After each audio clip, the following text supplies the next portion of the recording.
61 queries, dozens of rejections, and yet here it is, my debut novel, traditionally published, and the sequel out as well. So how did I get here? And how can you sign with an agent to get closer to your dream of getting traditionally published? To get published traditionally on the English-speaking market, you need an agent. So how do you get one? Personally, I found my agent through a query email that I sent his way. But there are many different ways of getting an agent, and you ought to consider all of them. I know authors who've been scouted by agents. They've written a short story for a magazine or an anthology and been contacted by agents wanting to represent them. If you write short stories, that's a really good way of getting a head start, and it's something to put on your writer's CV. I also know authors who sign with an agent after being at the right place, at the right time, meeting the right person.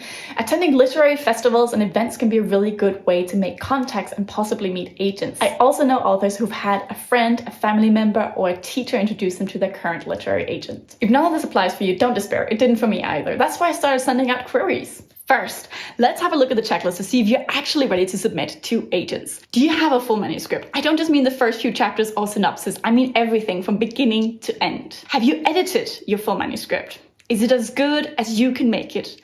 And finally, when you look at it as objectively as you possibly can, do you think it's a publishable standard? The first few things I wrote were definitely not of publishable standards. It's an incredible achievement to write a full manuscript, but every manuscript isn't written to be published. Some are just written to learn the craft, and that's okay. If your answer to all of the above is yes, yes, yes, yes, then here we go. Now we need to find some literary agents to submit to. You can Google this, just type in literary agents and your general area. Although this can get overwhelming real fast, so what I'd recommend is making a little investment in yourself. Get your hands on a copy of the Writers and Artists Yearbook. As you can see, I was querying in 2016, which is why this is the copy that I own. This was pretty much my holy grail to get a literary agent. It's an address book of approved literary agents, which also lists the genres that we represent and where else you can find them. The list is checked and approved, which means that you're not going to get scammed by contacting an agent from here.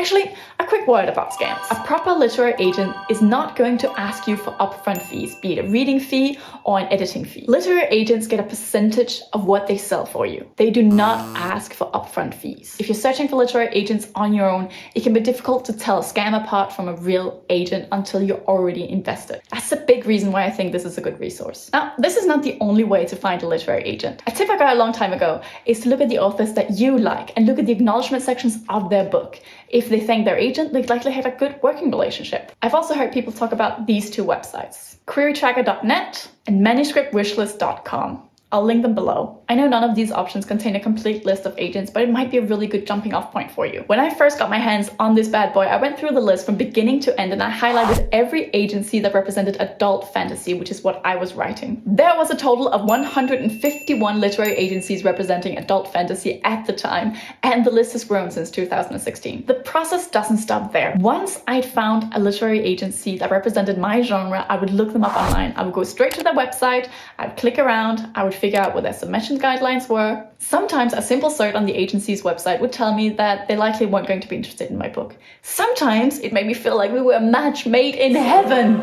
And this is the most difficult part of the querying process. Every time I found an agent that I thought was perfect for my novel, I would get my hopes up so high, and I would sit and refresh my email constantly after I sent out my submission. And then after a few weeks, I'd be gutted when I received a rejection. And so as I was wallowing in my sorrow after another rejection from the perfect agent, I got a bit of a helping hand. My mother offered to research the agents in more detail, put together the specific submissions, and help me send out 2 to 3 queries a week. This gave me a bit of distance to the process, so I didn't get as involved every single time I'd send out a query letter. If you have a supportive parent, a sibling, a friend, a writing friend, then I urge you to reach out and get help from them. Even just to look through your query letter and your synopsis, because it can be really difficult to represent yourself. Maybe swap query letters with a writing friend. Obviously, these need to be people whose professionalism you trust and that you know they're going to have your best interest at heart. When you submit, pick one agent from each agency, the one that might be most interested in your book. It's going to be no use for you to query an agent who only represents literary fiction if what you're writing is genre fiction, because they're not going to have the right context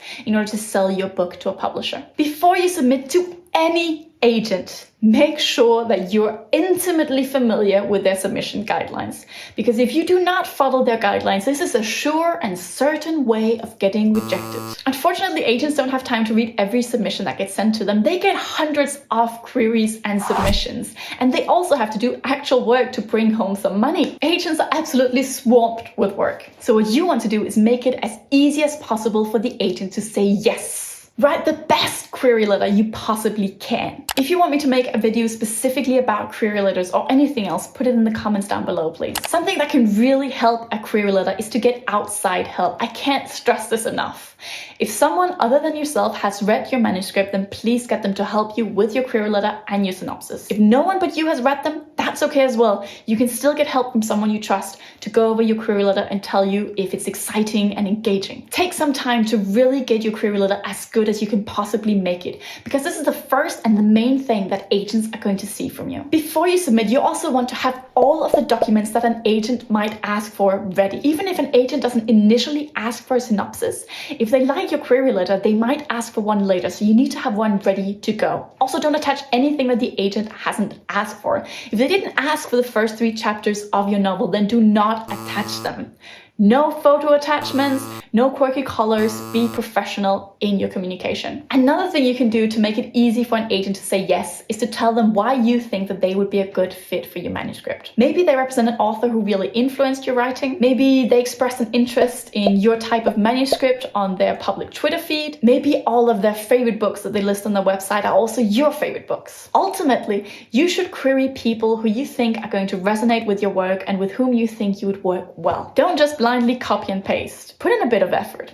Actually, put in a lot of effort. You spend so long writing and editing a full manuscript. Don't rush now. Spend that week or month getting this query letter and submission as good as you can make it. And give yourself the best chances of impressing. This is not the time to be skipping steps. Now, as you start to query, I recommend keeping a list of all of the agents that you've considered. Your agent list is not the only thing you ought to update though. Once in a while, go back, reevaluate and see if you can improve upon your manuscript, your query letter or your synopsis. Every time you improve something, your chances go up, up, up. Now, there are hundreds of agents out there. You just need to find the one that resonates with your work and that you'll be able to work well with. Don't give up after the first 10 queries. My agent was the 11th agent that I queried. Imagine if I'd stopped at 10. And by the time I actually signed with the agent, I'd continued to query and I'd stacked up 67 submissions. Most of those ended in rejections. If you want to learn more about my journey in getting an agent, I have a blog post about it that I'm going to link down below. It has all of the stats,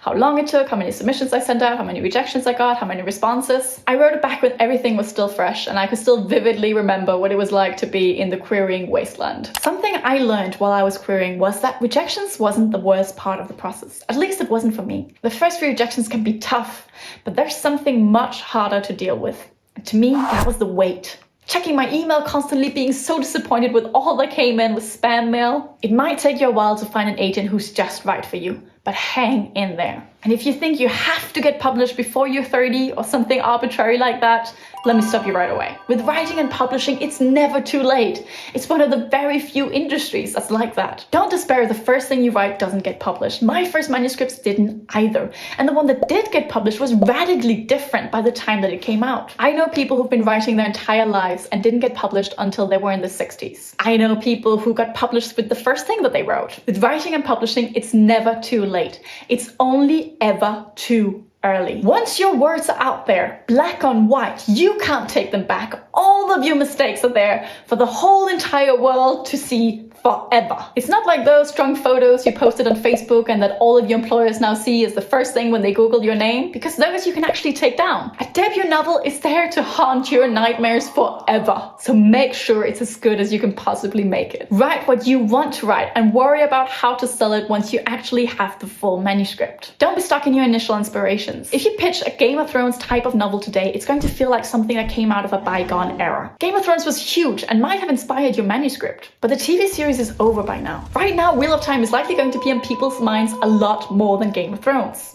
So pitch to that. Look at what's popular now, what's on the rise, and pitch to that instead. Now it's up to you. Good luck on your writing journey. If you want more writing tips, it's up here. If you want to learn about Vikings, it's down here.